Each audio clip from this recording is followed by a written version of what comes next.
Diddy's trial just took a dark, cinematic turn, and not in the way you'd expect. The star witness at the center of the government's explosive case against Sean Diddy Combs has vanished. But now, Jaguar Wright is sounding the alarm, claiming the witness wasn't just scared off, she was allegedly kidnapped. And get this, Jaguar brought receipts. With new claims linking Diddy to threats, abuse, and high-profile celebrity drama, this case is spiraling into uncharted, scandalous territory. From secret pregnancies to alleged forced abortions and violent manipulation, this isn't just about one man's downfall. It's about an entire web of silence, power, and celebrity cover-ups unraveling in real time. So who is this witness? Could it be someone we've all seen before, just under a different name? Let's unpack the chaos, because the math ain't mathing, and Diddy's empire is shaking. They said this would be the music industry's trial of the century. A moment to finally unmask decades of whispered corruption, sealed court records, and star-studded cover-ups. But no one expected this. What began as a highly anticipated legal showdown against Sean Diddy Combs has now unraveled into something far more chaotic and potentially criminal. This trial was already historic. Diddy, the once untouchable hip-hop mogul, was finally being dragged into court, facing a flood of civil and criminal allegations that stretched from coercion and abuse to financial fraud and trafficking. Federal raids on his mansions in LA and Miami had already sent shockwaves through Hollywood, and the growing list of cooperating witnesses promised to expose the kind of secrets most people take to the grave. But then, everything changed. One of those key witnesses vanished. Gone. No explanation, no trace, just silence. A person whose testimony was supposed to tie everything together simply disappeared. And while the prosecution scrambled to salvage their case, rumors began swirling that this wasn't just cold feet or a legal technicality. Something darker was in play. That's when Jaguar Wright lit the match. In a jaw-dropping live stream, the controversial singer and outspoken industry whistleblower made a chilling claim. The missing witness hadn't gone into hiding. They'd been kidnapped. According to Jaguar, this wasn't just obstruction. This was a full-blown takedown operation, an effort to silence the truth before it ever reached the courtroom. And that's only the beginning. Because if Jaguar's right, this trial isn't just about Diddy anymore. It's about a powerful machine built to protect the rich, the famous, and the untouchable, no matter the cost. So buckle up. This isn't just a courtroom drama. It's a conspiracy thriller playing out in real time. And we're only getting started. She's known only as Victim 3 in the federal indictment. No name, no face, just a number. But behind that anonymity lies a story so disturbing, so explosive, that her testimony could have changed everything. According to the Department of Justice, Victim 3 isn't just another accuser. She's one of the linchpins in their entire case. The court documents describe her as a woman who suffered years of psychological torment, physical abuse, and forced sex acts at the hands of Sean Diddy Combs. And this isn't hearsay. Her accusations are laid out in brutal detail, with dates, locations, and even digital evidence that prosecutors say backs up her claims. Victim 3 was allegedly one of Diddy's long-term girlfriends, though that word doesn't even begin to describe what she endured. She claimed Diddy controlled every part of her life, her money, her image, her career. He allegedly isolated her from friends and family, coerced her into sex acts she didn't consent to, and even arranged for her to have multiple abortions when she became pregnant by him. At one point, prosecutors say he used her as leverage, dangling her music career in front of her like bait, while simultaneously threatening to ruin her life if she ever left or spoke out. And she was ready to speak out. For the first time since the investigation began, Victim 3 had reportedly agreed to testify under her real name. This wasn't just a statement behind closed doors. This was going to be a public confrontation with one of the most powerful men in entertainment, on the record, in court, in front of jury. But then she vanished. No explanation, no contact, just gone. And for the prosecution, that's a nightmare scenario. Because without Victim 3's testimony, a major thread in their case starts to unravel. She's not just a witness. she's corroboration. Her story overlaps with others. It connects dots. It gives jurors a pattern. And if she doesn't show up, it's not just a hole. It's a crater in the government's timeline of abuse and control. This disappearance doesn't just delay justice. It threatens to erase it entirely. And it begs the terrifying question, did victim 3 walk away out of fear, or was she removed? It started as a whisper, then turned into a firestorm. Jaguar Wright, the soul singer turned industry truth-teller, jumped on a live stream and made the kind of claim that sounds too wild to believe, until you remember who she is and how often she's been right. According to Jaguar, the witness known as Victim 3 didn't just disappear. She was kidnapped. That's the word Jaguar used. Not missing, not in hiding, but taken. And she wasn't vague.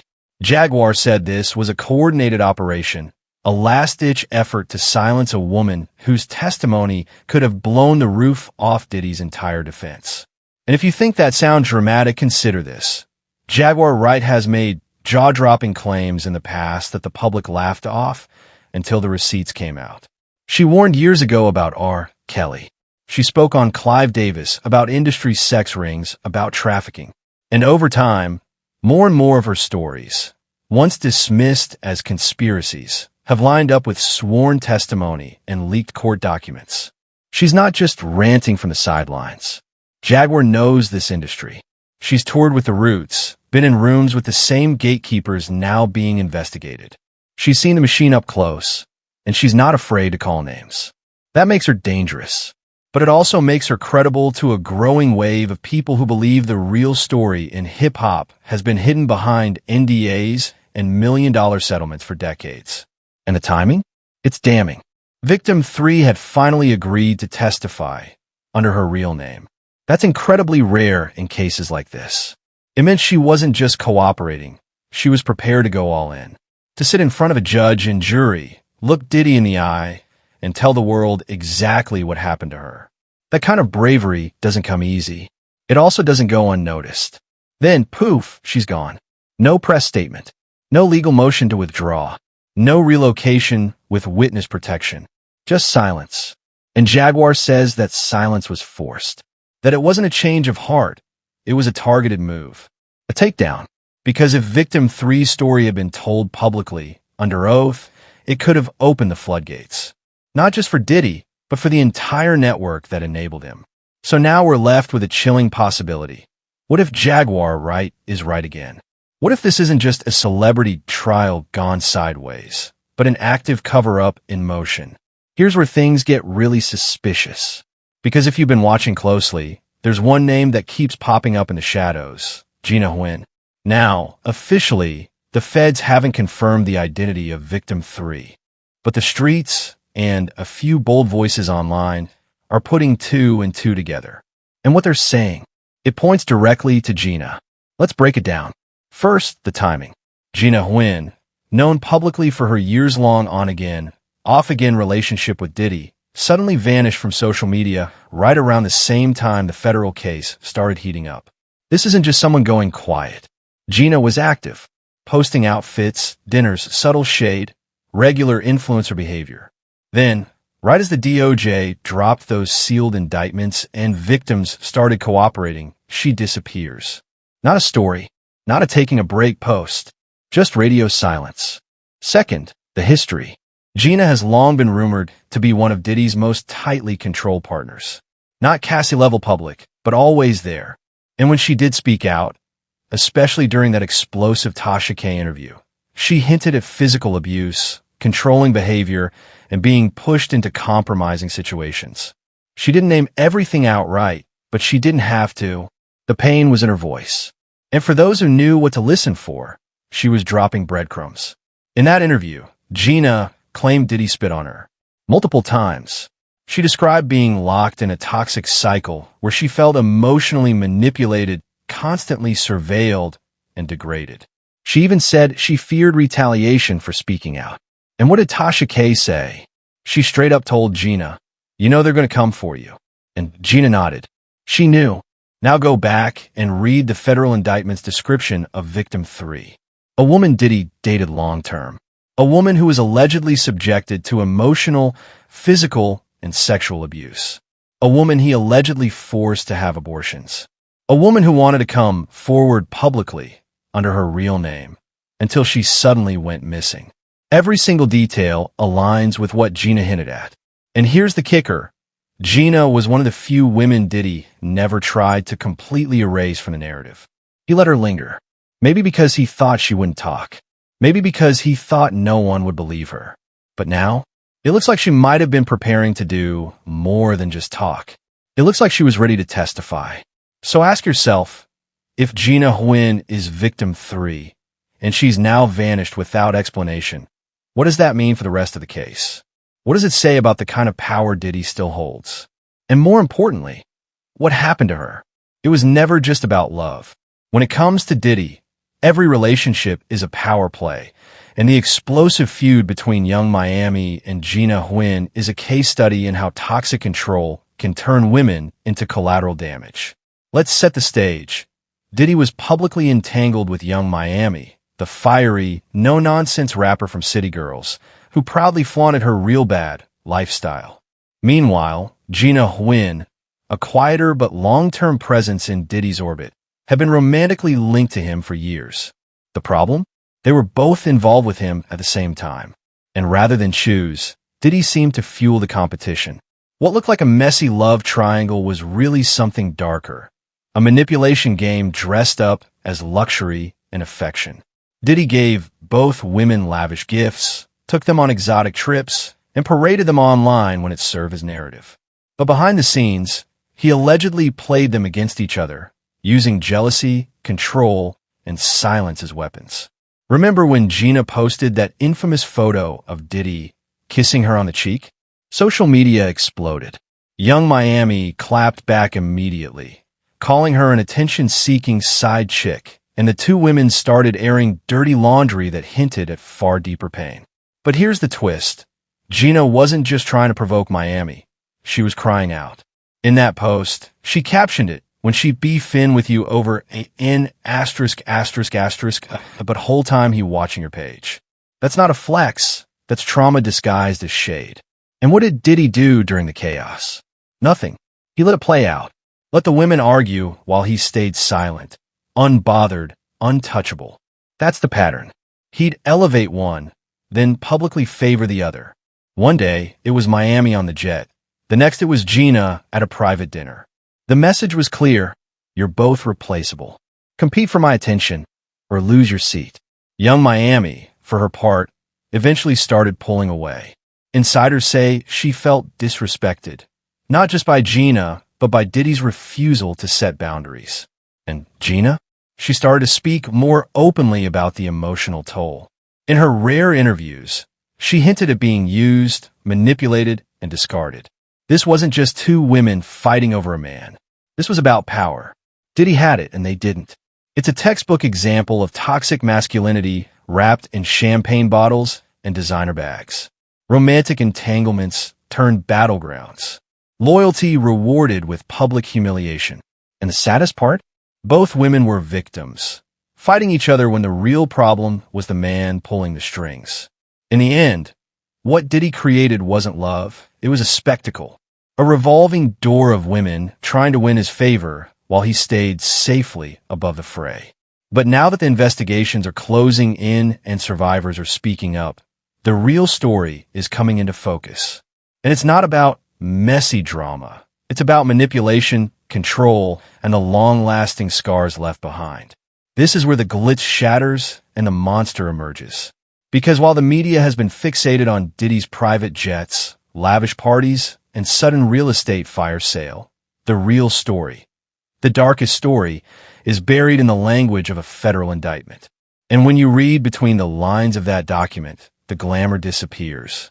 What you're left with is a picture of systemic abuse, psychological warfare, and power so unchecked, it's swallowed people whole. According to the federal superseding indictment, Diddy isn't just accused of assault. He's accused of running an empire of exploitation. The Department of Justice uses words we don't often hear in connection with celebrities of his stature. They allege psychological manipulation, forced performances, and a deliberate strategy of leveraging career opportunities to coerce women into silence. And worse. Let that sink in. This wasn't random. This wasn't impulsive. What the feds are describing is a methodical system, a machine fueled by fame and enforced by fear. And victim 3? She was one of the keys to exposing how that machine worked. The indictment lays out a chilling structure. Diddy allegedly used his influence in the music and entertainment industries to trap women in impossible choices. Comply, or lose your shot at success. Comply, or face retaliation. Comply, or disappear from the industry altogether. And for some, it wasn't just a metaphor. It was a literal threat. Victim 3, described as a long-term romantic partner, was allegedly subjected to emotional, physical, and sexual abuse. The indictment claims Diddy monitored her communications, controlled her finances, and isolated her from support systems. These aren't just bad relationship dynamics. This is textbook coercive control, deliberate and sustained. According to the DOJ, Diddy didn't act alone. He had facilitators, handlers, security, assistants, people who allegedly helped track these women, cover up their injuries, and move them from city to city when they got too loud or too close to leaving. The indictment calls it a conspiracy. And make no mistake, conspiracies require enablers. People who saw, who knew, and who stayed silent. And here's the most damning part. Victim 3 wanted to name herself publicly. She wanted to testify. Her voice wasn't just powerful. It was foundational to the case the FBI was building. She had a timeline. She had receipts. She had lived inside the machine. But then, she disappeared. No statement. No withdrawal. No social media update. Just gone. And with her vanishing, a massive piece of the puzzle goes missing too. Because Victim 3's story wasn't just another allegation. It was connective tissue.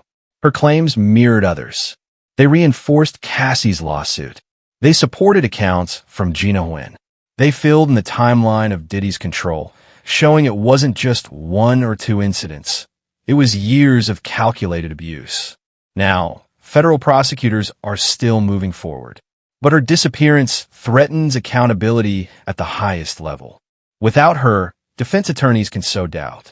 They can claim it's all exaggerated, all hearsay, all conveniently timed. They could try to rip apart the narrative, thread by thread. And for what? To protect a man who, according to the indictment, built a brand off the very people he broke, who used his label, his power, and his proximity to dreams as weapons. Victim may 3rd be missing from the headlines, but her absence is the loudest statement of all. It tells us the stakes are higher than we thought, that this isn't just about bad behavior or celebrity scandal. This is about systemic abuse carried out by someone who thought he was too big to ever be caught. And maybe, just maybe, he still is. The minute the footage dropped, Diddy, in that surveillance video, dragging Cassie through a hotel hallway like a scene ripped from a horror film, the internet detonated. Social media wasn't just reacting, it was unraveling. People weren't shocked by what they saw. They were shocked it finally went public. Because for years, whispers had followed Diddy like a shadow. Now, those whispers were screaming. On Twitter, TikTok, and Instagram, it wasn't just fans talking, it was survivors, insiders, former employees, and even industry peers. Comment sections turned into war zones. We knew he was like this, some wrote. Others reposted old interviews, videos, and red carpet clips where Cassie looked distant, Gina Nguyen looked scared, where Young Miami looked uncomfortable, remixed and reframed under the harsh spotlight of hindsight. What once looked like luxury now looked like captivity. Then came the theories. Why did this footage really leak now? Was it part of a federal pressure campaign? A silent signal from an insider, finally fed up? Or was this about media deflection? A calculated distraction from a deeper rot in the industry? TikTok sleuths broke down Diddy's sudden asset sales, his abrupt exits from partnerships, and his eerie silence. Others pointed to the timing of Victim 3's disappearance, speculating whether she had been silenced, threatened, or even bought off. The conspiracy theories weren't wild, they were desperate. Desperate to fill in the gaps left by the justice system's slow crawl. Because even now, with mounting allegations and video evidence, the possibility of a mistrial or legal delay hangs like a guillotine over the case. And people know how this story often ends, with rich men walking free. That's the fear, that this will all fade. Because we've seen it before. A celebrity gets exposed, loses a few brand deals, lays low for a year, and then suddenly, they're rebuilding. They're rebranding. They're starting over. But starting over for whom? Certainly not the victims. Not the women whose trauma was turned into hashtags and algorithm bait. Not the whistleblowers who risked everything and got blackballed for telling the truth. And that's where we are culturally. On the edge of something. Something breaking. Because this isn't just about Diddy. It's about the entire machine that let him thrive. The entourage who kept quiet. The lawyers who paid women off. The journalists who looked the other way. The networks who still played his songs. This is about celebrity privilege so powerful it could muffle screams. So influential it could rewrite narratives. So profitable that people willingly ignored what they knew was happening behind the scenes. But now, the silence is cracking. We're seeing it in the artists refusing to work with him. In the fans deleting his music from playlists. In the industry insiders finally naming names. And most of all, in the public who stopped waiting for justice to be delivered and started demanding it outright. Because what this case is forcing us to confront isn't just Diddy's guilt. It's our complicity.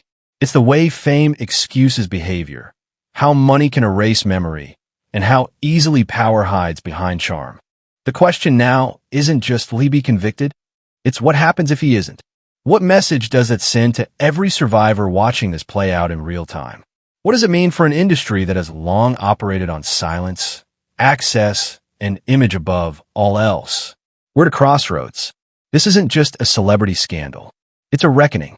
And depending on how the courts, the media, and the culture respond, it will either be the moment the system finally cracked or the moment we confirm that monsters still win, as long as they're rich, famous, and quiet enough. And now, we stand at the edge of something dangerous. Something that feels less like closure and more like the calm before a second, darker storm. Because as of this moment, the court is expected to update the public very soon. Federal investigators are reportedly scrambling to regroup, reviewing what evidence can still be salvaged, and deciding whether to push forward without the testimony of their star witness, Victim 3.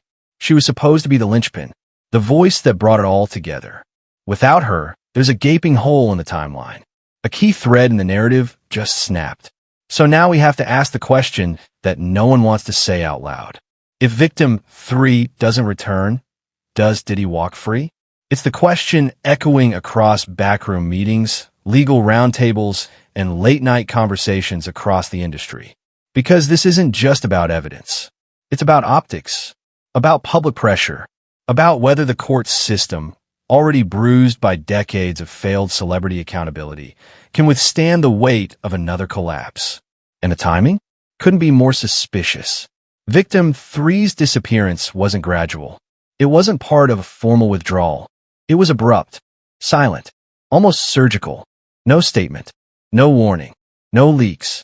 One day, she's cooperating with federal agents. The next, radio silence. And that silence isn't just eerie. It's strategic. Someone wants this buried. Someone is banking on us forgetting. But we won't. Because despite the lawsuits, the settlements, the TikToks, the headlines, this story is far from over.